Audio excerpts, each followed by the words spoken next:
அகில இந்திய வானொலி நிலையம், தேவிகுளம் ஸ்பைஸ் பண்பலை 101.4. தமிழ் மாலை. இன்று டிசம்பர் மாதம் முதல் நாள், உலக எய்ட்ஸ் தினம். 1987 ஆண்டு தாமஸ் நெட்டர் மற்றும் ஜேம்ஸ் பான் ஆகியோரால் மேற்கொள்ளப்பட்ட முயற்சியின் காரணமாக உலக எய்ட்ஸ் தினம் டிசம்பர் மாதம் முதல் நாள் கடைபிடிக்கப்படுகிறது.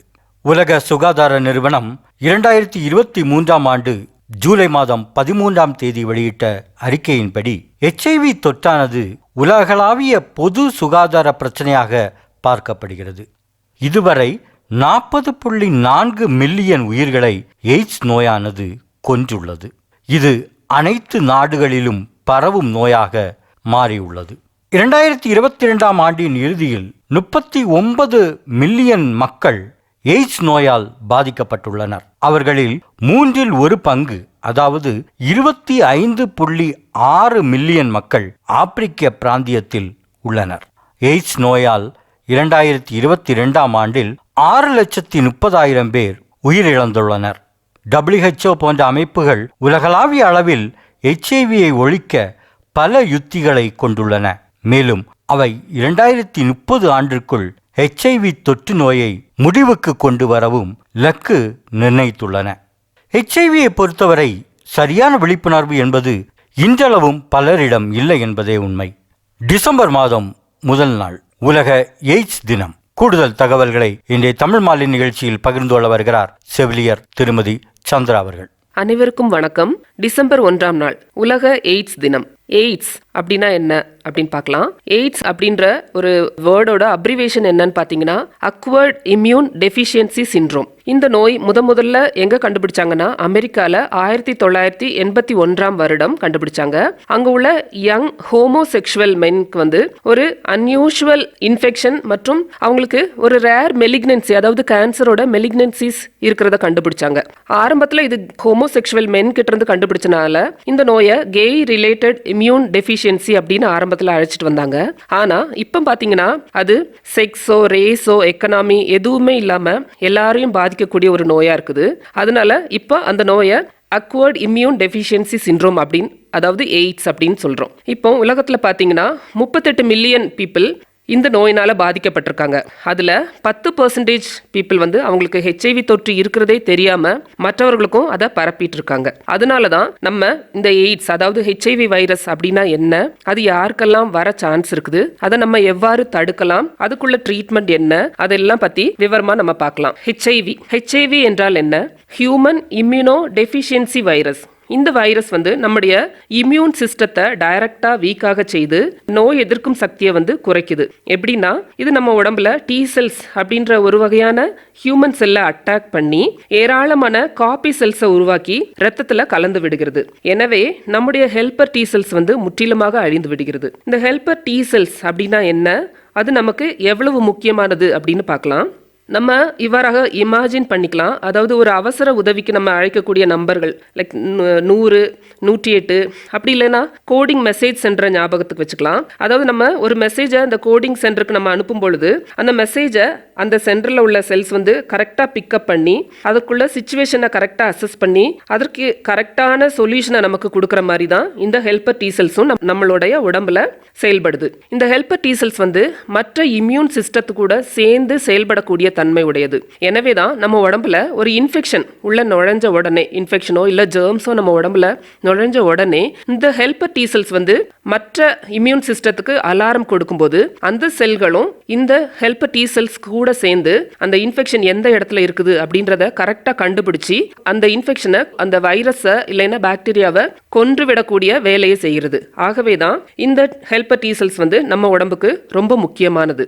ஆனா இந்த HIV இன்ஃபெக்ஷன் பாதிக்கப்பட்ட ஒரு மனுஷனுக்கு, அதாவது HIV வைரஸ் அந்த உடம்புக்குள்ள இருக்குதுன்னா என்ன ஆகும்னா, இந்த HIV வைரஸ் T செல்ஸை கொஞ்சம் கொஞ்சமா அழிக்குது. அது இல்லாம பாத்தீங்கன்னா அந்த HIV வைரஸ் என்ன ஆகும்னா நிறைய நகல்களை, அதாவது காப்பி செல்ஸை உருவாக்கி ரத்தத்துல கலக்கும். வளர்க்குது. அப்போ உண்மையான டி செல்ஸ் வந்து கொஞ்சம் கொஞ்சமா அழிந்து விடுகிறது. அதனால நம்ம டி செல்ஸோட நம்பர் உடம்புக்குள்ள குறைஞ்சிட்டே வரும்பொழுது என்ன ஆகும்னா, இந்த HIV வைரஸ் இல்லாம அதர் வைரஸ், அப்புறம் ஃபங்கை, பாக்டீரியா, இந்த மாதிரிப்பட்ட மைக்ரோ ஆர்கானிசம்ஸ் எல்லாம் நம்ம உடம்புக்குள்ள நுழைஞ்சி நிறைய நோய்களை உண்டாக்குது. டி செல்ஸ்களுக்கு வந்து அதை எதிர்த்து போராடக்கூடிய சக்தியும் இழந்து விடுகிறது. இந்த நிலை தான் ஆக்சுவலா எய்ட்ஸ், அதாவது அக்வர்ட் இம்யூனோ டெஃபிஷியன்சி சிண்ட்ரோம் அப்படின்னு அழைக்கப்படுது. நம்ம உடம்புல ஒரு HIV வைரஸ் நுழைஞ்சதுல இருந்து எய்ட்ஸ் அப்படின்ற ஸ்டேஜுக்கு போறதுக்கு அட்லீஸ்ட் 8 to 10 இயர்ஸ் ஆகுது. இதனை பற்றி நம்ம விரிவாக காணலாம்.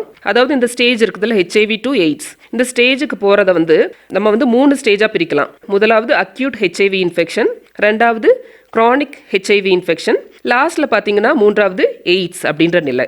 அப்போ முதலாவது நம்ம அக்யூட் HIV இன்ஃபெக்ஷன் அப்படின்னா என்னன்னு பார்க்கலாம். இது வந்து HIV தொற்று ஏற்பட்டு 2 to 4 வாரங்களில் தொடங்குகிறது. இந்த ஸ்டேஜில் வந்து பார்த்தீங்கன்னா there's a lot of HIV in the body, நிறைய HIV வைரஸ் வந்து நம்ம உடம்புல காணப்படும். அந்த நேரத்தில் என்ன ஆகும்னா, நம்மளோட உடம்புல இந்த வைரஸை எதிர்க்கிறதுக்காக ஒரு சில அறிகுறிகள் காணப்படும். லைக் ஃப்ளூ சிம்டம்ஸ் சொல்லுவாங்க. சின்ன காய்ச்சல், அப்புறம் குளிர், தொண்டவலி, அதிக சோர்வு மற்றும் தசைவலி போன்றவை காணப்படும். இது கூட வேறு சில அறிகுறிகளும் கூட காணப்படலாம். அதாவது நைட்ல வேர்க்கிறது, உடம்பு ஃபுல்லா ரேஷஸ் காணப்படுறது, அப்புறம் நிணநீர் நாளத்துல கட்டிகள் மற்றும் மவுத் அல்சர், இதெல்லாமே அடிஷ்னலா அறிகுறிகளாக காணப்படலாம். பெரும்பான்மையானவர்களுக்கு வந்து இந்த அறிகுறிகள் காணப்படுவது இல்லை, ஒரு சிலருக்கு காணப்படலாம். ஆனால் இந்த ஸ்டேஜ் வந்து ரொம்ப சீக்கிரமாக இருக்கும். 2 to 4 வீக்ஸ்க்குள்ள இந்த ஸ்டேஜ் நமக்கு வந்துடும். ரெண்டாவது வந்து பார்த்தீங்கன்னா கிரானிக் HIV இன்ஃபெக்ஷன், அதாவது HIV வைரஸ்கள் மிக குறைந்த ஹெல்பர் டி செல்ஸை உருவாக்கி படிப்படியாக அழிக்கக்கூடிய நிலைக்கு கொண்டு போய் விடுகிறது. பெரும்பான்மையானவர்களுக்கு வந்து இந்த ஸ்டேஜில் அறிகுறிகள் எதுவுமே இருக்கிறதில்ல. ஆனால் ஒரு சிலருக்கு மட்டும் நிணநீர் நாளத்தில் வந்து கட்டிகள் காணப்படலாம். இந்த நிலை வந்து மிகவும் நீண்ட நிலை. ஒரு சிலருக்கு சில வருடங்கள்ல இருந்து பல வருடங்கள் வரைக்கும் இந்த கிரானிக் HIV இன்ஃபெக்ஷன் வந்து நம்ம உடம்புல இருக்கலாம். மூணாவது நிலை தான் எய்ட்ஸ் அப்படின்னு சொல்றோம். இதுதான் மிகவும் மோசமான நிலை. அதாவது நம்முடைய இம்யூன் சிஸ்டம் வந்து மிகவும் மோசமா டேமேஜ் ஆயிருச்சு. எல்லா இன்ஃபெக்ஷன் லைக் வைரஸ் மூலமோ, பாக்டீரியா மூலமோ, ஃபங்கஸ் மூலமா பரவக்கூடிய எல்லா இன்ஃபெக்ஷனும் நம்ம உடம்புல வருது. அதனால நம்ம பாடியில் உள்ள டி செல்ஸ்க்கு வந்து செயலற்று போயிருச்சு. அதை எதிர்க்கக்கூடிய சக்தி இல்லாம போயிருது. இந்த ஹெல்பர் டி செல்ஸ் வந்து முற்றிலுமாக அழிக்கப்பட்டாலோ இல்லைன்னா ரொம்ப குறைஞ்ச நிலைமைக்கு போயிட்டாலோ, அதே மாதிரி பார்த்தீங்கன்னா பாடியில் நிறைய இன்ஃபெக்ஷன் வந்து பாடி வந்து முற்றிலுமா ஒரு பலன் இல்லாத நிலைமைக்கு போற அந்த ஸ்டேஜ் தான் நமக்கு வந்து பாத்தீங்கன்னா எய்ட்ஸ் அப்படின்னு சொல்லப்படுறோம். இந்த நிலையில நம்முடைய இம்யூன் சிஸ்டம் வந்து டோட்டலா டேமேஜ் ஆயிருக்கும். ஆகவே எல்லா கிருமிகளும் இந்த வாய்ப்பை பயன்படுத்தி நிறைய என்னென்ன இன்ஃபெக்ஷன் இருக்கோ எல்லா இன்ஃபெக்ஷனுமே நம்ம உடம்புல வரதுக்கு சான்ஸ் இருக்குது. அப்ப இந்த HIV வைரஸ், எய்ட்ஸ் அல்லனா HIV வைரஸ், இதை பத்தி நம்ம தெரிந்து கொள்ளக்கூடிய முக்கியமான விஷயங்கள் என்னெல்லாம் பார்த்தீங்கன்னா, ஒருத்தவங்க வந்து HIV நோயால பாதிக்கப்பட்டிருக்காங்கன்னா அவங்க வந்து இப்போ 3 ஸ்டேஜ் சொன்னேன்ல, இந்த 3 ஸ்டேஜில் எந்த ஸ்டேஜில் வேணாலும் அவங்கள்ட்ட இருந்து இன்ஃபெக்ஷனை மற்றவங்களுக்கு கடத்த முடியும். ரெண்டாவது, இந்த HIV நோய் ஒருத்தவங்களுக்கு வந்துருச்சுன்னா அது வந்து கண்டிப்பா குணப்படுத்த முடியாது. அவங்களோட வாழ்நாள் முழுவதுமே அந்த நோயோட தான் அவங்க இருக்கணும். மூன்றாவது, medications like anti retro viral தெரப்பின்னு சொல்லுவாங்க. அந்த மெடிசின்ஸ் எடுக்கும் பொழுது என்ன ஆகுனா, இந்த நோயினுடைய வீரியத்தை நம்ம வந்து கொஞ்சம் கண்ட்ரோல்ல கொண்டு வரலாம். அப்ப இந்த மருந்துகள் ஆன்டி ரெட்ரோ வைரல் அப்படின்னு ஏன் அழைக்கப்படுதுன்னா, இந்த HIV வைரஸ் வந்து ரெட்ரோ வைரல் அப்படின்ற ஒரு வைரஸ் ஃபேமிலியை சார்ந்தது. அதனால தான் ஆன்டி ரெட்ரோ வைரல் தெரப்பி கொடுக்குறாங்க. இந்த வகை மருந்துகளை நம்ம எடுக்கும் பொழுது என்ன ஆகுனா, இந்த வைரஸ் வந்து டி செல்ஸ் காப்பி எடுக்கிறத தடுக்குது. அதனால என்ன ஆகுனா, நம்மளுடைய இம்யூன் சிஸ்டம் வந்து ஓரளவுக்கு டேமேஜ் ஆகாம பாதுகாக்கப்படுறதுனால பல நோய்கள் வராமல் தடுக்க முடியுது. ஆகவே இந்த ரெட்ரோ வைரல் தெரப்பி வந்து ரொம்ப முக்கியமானது. இது நோயின் தன்மையை குறைப்பதுடன் மற்றவர்களுக்கு இந்த நோய் பரவாமல் தடுக்கிறதுக்கும் பயன்படுது. இப்ப நம்ம ஒருவருக்கு HIV தொற்று இருக்கிறத எப்படியெல்லாம் நம்ம அறியலாம் அப்படின்னு பார்த்தீங்கன்னா, நமக்கு HIV தொற்று இருக்குதா அப்படின்றத செக் பண்ணுறதுக்கு கண்டிப்பாக நம்ம டெஸ்ட் பண்ணி தான் பார்க்கணும். 3 டைப் ஆஃப் டெஸ்ட் இருக்குது. பிளட் டெஸ்ட் தான், ஆன்டிபாடி, ஆன்டிஜென் ஆன்டிபாடி, அதுக்கப்புறம் பார்த்தீங்கன்னா நியூக்ளியர் டெஸ்ட். இந்த 3 வகையான டெஸ்ட் மூலமாகவும் நமக்கு HIV இருக்குதான்னு நம்ம டெஸ்ட் பண்ணிக்கலாம். யாரெல்லாம் கண்டிப்பாக HIV டெஸ்ட் வருஷத்துக்கு ஒரு தடவையாவது பண்ணணும் அப்படின்னு அறிவுறுத்தப்படுறாங்கன்னு பார்த்தீங்கன்னா, those who had unprotected sex, அதாவது செக்ஸ் வந்து காண்டம் இல்லாமலோ இல்லைன்னா அன்ப்ரொடெக்டட் செக்ஸ் வச்சிருக்கிறவங்களுக்கு கண்டிப்பாக அவங்க பார்க்கணும். அது இல்லாமல் பார்த்தீங்கன்னா men who have sex with மென், அவங்க கண்டிப்பாக செக் பண்ணணும். போதை மருந்துகள் அதிகமாக உபயோகிக்கிறவங்க, எஸ்பெஷலி ஊசி மூலமா மருந்துகளை பகிர்ந்து எடுப்பவர்கள் கண்டிப்பாக இந்த டெஸ்ட் பண்ணணும். வேறு ஏதாவது பால்வினை நோய்கள் பாதிக்கப்பட்டவர்கள், எக்ஸாம்பிள் பார்த்தீங்கன்னா பால்வினை நோய்கள் STDன்னு சொல்லுவாங்க, sexually transmitted diseases, syphilis, gonorrhoea, chlamydiasis, இந்த மாதிரி நோய்கள் இருக்கிறவங்க HIV டெஸ்ட் பண்ணிக்கலாம். இது கூடாது ஒருத்தவங்களுக்கு மஞ்சக்காமலை மற்றும் டியூபர்குலோசிஸ் டிபின்னு சொல்லுவாங்கல்ல, அந்த நோய் இருக்கிறவங்களும் கண்டிப்பாக செக் பண்ணிக்கலாம். அதுக்கப்புறம் பார்த்தீங்கன்னா பணத்திற்காக செக்ஸ் தொழில் செய்பவர்கள் செக் பண்ணிக்கலாம். அப்புறம் அறியாமல் ஒருவருடன் செக்ஸ் தொடர்பு வைத்திருப்பவங்களும் கண்டிப்பாக இந்த டெஸ்ட் பண்ணிக்கலாம். கவர்மெண்டே இனிஷியேட் எடுத்து இந்த டெஸ்ட்டை வந்து கம்பல்சரி ஒரு ஆல் பிரெக்னன்ட் உமன் வந்து இந்த ஹெச்ஐவி டெஸ்ட் கண்டிப்பாக பண்ணணும்னு கவர்மெண்டே இனிஷியேட் பண்ணுறாங்க. அதாவது யாராக இருந்தாலுமே ஒரு லேடி பிரெக்னென்ட் ஆனாங்கன்னா அவங்க கவர்மெண்ட் செட்டப்லையோ இல்லை பிரைவேட் செட்டப்லையோ போகும்போது கண்டிப்பாக அவங்களுக்கு ஹெச்ஐவி டெஸ்ட் பண்ணுறாங்க. எதனாலன்னு பார்த்தீங்கன்னா இது பண்ணும் பொழுது அம்மாவுக்கும் குழந்தைக்கும் பாதுகாப்பு, அதாவது அந்த நோய் அவங்களுக்கு இருந்தாலுமே அந்த குழந்தைக்கு போகாத அளவுக்கு நம்ம தடுக்கலாம். அதுக்காக தான் இந்த டெஸ்ட் பண்றாங்க. இந்த ஹெச்ஐவி வைரஸ் ஒருவர் மூலம் மற்றவர்களுக்கு எப்படி பரவுதுன்னு பார்த்தீங்கன்னா பாடி ஃப்ளூயிட்ஸ் மூலமாக தான், லைக் பிளட்டோ இல்லை சீமன், வஜைனல் ஃப்ளூயிட்ஸ் மற்றும் பிரெஸ்ட் மில்க், இது மூலமாக பரவுது. எப்படி பரவுதுன்னு பார்த்தீங்கன்னா டைரக்ட் கான்டாக்ட் வித் பிளட் ஏற்றுறது, அப்புறம் sharing of needles with another, அதாவது ஒருத்தவங்களுக்கு ஹெச்ஐவி இருக்குன்னா அவங்க யூஸ் பண்ண நீடில் நமக்கு யூஸ் பண்ணும்போது நமக்கு அந்த வைரஸ் தொற்று ஏற்படுது. அப்போ நம்ம உடம்புல damage tissues like scar cuts, அந்த மாதிரி கட்டோ இல்லை ஒரு தழும்புகளோ ஆறாத தழும்புகளோ இருந்துச்சுன்னா அதன் மூலமா பரவுது. மியூக்கஸ் மெம்பரேன்ஸ் லைக் ஏனஸ், வஜைனா, இது மூலமா பரவுது. அப்புறம் பிரெக்னன்சி உமன், பிரெக்னன்சி டைம்ல பிளஸ் பிரஸ்ட் ஃபீடிங் டைம்ல அம்மால இருந்து குழந்தைக்கு பரவுது. ஸோ ஒருத்தவங்களுக்கு எப்படியெல்லாம் பரவுதுன்னு நம்ம பார்த்தோம். எதன் மூலமாலாம் பரவாது, நிறைய பேருக்கு நிறைய டவுட் இருக்கும். கொசு மூலமாக பரவுமா, இல்லை அவங்களுக்கு நான் ஷேக்கன் கொடுக்குறனால எனக்கு ஹெச்ஐவி வந்துருமா அப்படின்னு. எது மூலமாக எல்லாம் பரவாதுன்னு பார்த்தீங்கன்னா நம்மளோட கண்ணீர், ஸ்வெட்டு, சலைவா, இது மூலமெல்லாம் கண்டிப்பாக பரவாது. அதே மாதிரி காற்று மூலமாகவும் தண்ணீர் மூலமாகவும் பரவாது. அதே மாதிரி அவங்க யூஸ் பண்ணுற டாய்லெட்டை நம்ம யூஸ் பண்ணுறதுனாலையோ அவங்க சாப்பிட்ட பிளேட்டில் நம்ம சாப்பிட்றதுனாலையும் நமக்கு பரவ போகிறதில்ல. அதே மாதிரி ஏதாவது அனிமல்ஸ் இல்லைன்னா மஸ்கிட்டோ மூலமாக நமக்கு கண்டிப்பா எய்ட்ஸ் பரவாது. இப்போ நம்ம ஒருத்தவங்களுக்கு எப்படி பரவுதுன்னு பார்த்தோம். நம்ம இந்த எய்ட்ஸ் நோய் வராம தடுக்கிறதுக்கு என்னெல்லாம் பண்ணலாம் அப்படின்னு பார்த்தீங்கன்னா prevention is better then cure. இந்த நோய் வந்து வருமுன் காப்பது தான் நலம். சேஃப் இன்டர்கோர்ஸ், அதாவது use condoms for unprotected sex use பண்ணிக்கலாம். அதுக்கப்புறம் பார்த்தீங்கன்னா கண்டிப்பா நம்ம ஹெச்ஐவி டெஸ்ட் பண்ணணும். ஹை ரிஸ்கா இருக்கிறவங்க கண்டிப்பா பண்ணணும். நம்மளுமே நமக்கு இருக்குதான்னு நம்ம செக் பண்ணிக்கலாம். அதே மாதிரி பார்த்தீங்கன்னா எஸ்டிடி நோய் இருக்கிறவங்க, பால்வினை நோய் இருக்கிறவங்க கண்டிப்பாக செக் பண்ணிக்கலாம். சிங்கிள் செக்ஸ் பார்ட்னர் வச்சுக்கிறது நல்லது. அப்புறம் options of unhygienic practice like needles sharing, அந்த மாதிரிலாம் நம்ம யூஸ் பண்ணக்கூடாது. அதுக்கப்புறம் பார்த்தீங்கன்னா சப்போஸ் நமக்கு ஒரு ஹெச்ஐவி வைரஸ் நம்ம உடம்புல பாதிக்கப்பட்டிருக்குன்னு தெரிஞ்சா அதுக்கு நம்ம வந்து ப்ரொஃபைலாக்சிஸ் அப்படின்ற ஒரு மருந்து எடுக்கலாம்.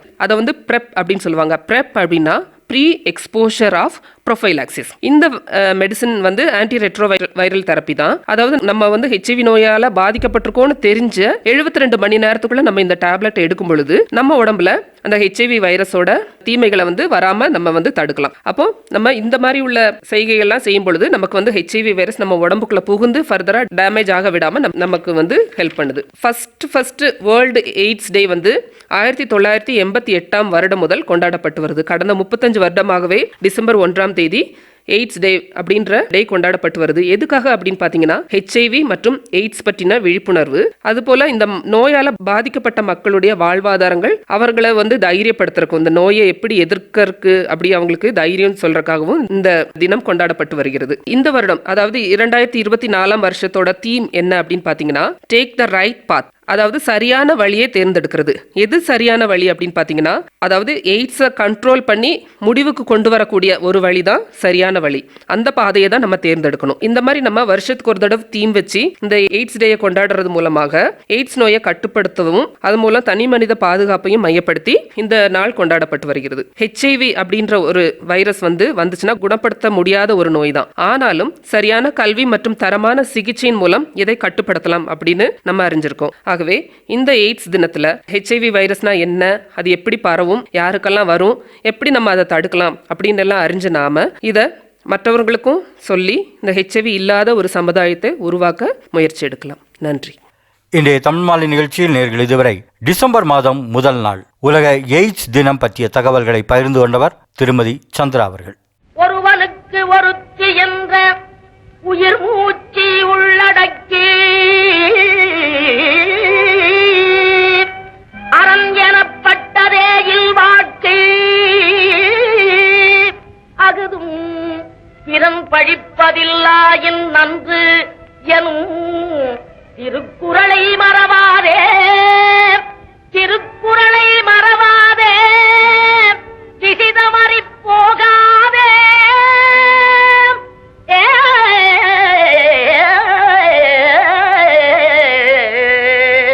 வாழ்க்கையன் ஓடம் வழங்குகின்ற பாட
பாடம் மானிடரின் மனதினிலே மறக்கவும் வேதம் வாழ்க்கையனும் ஓடம்.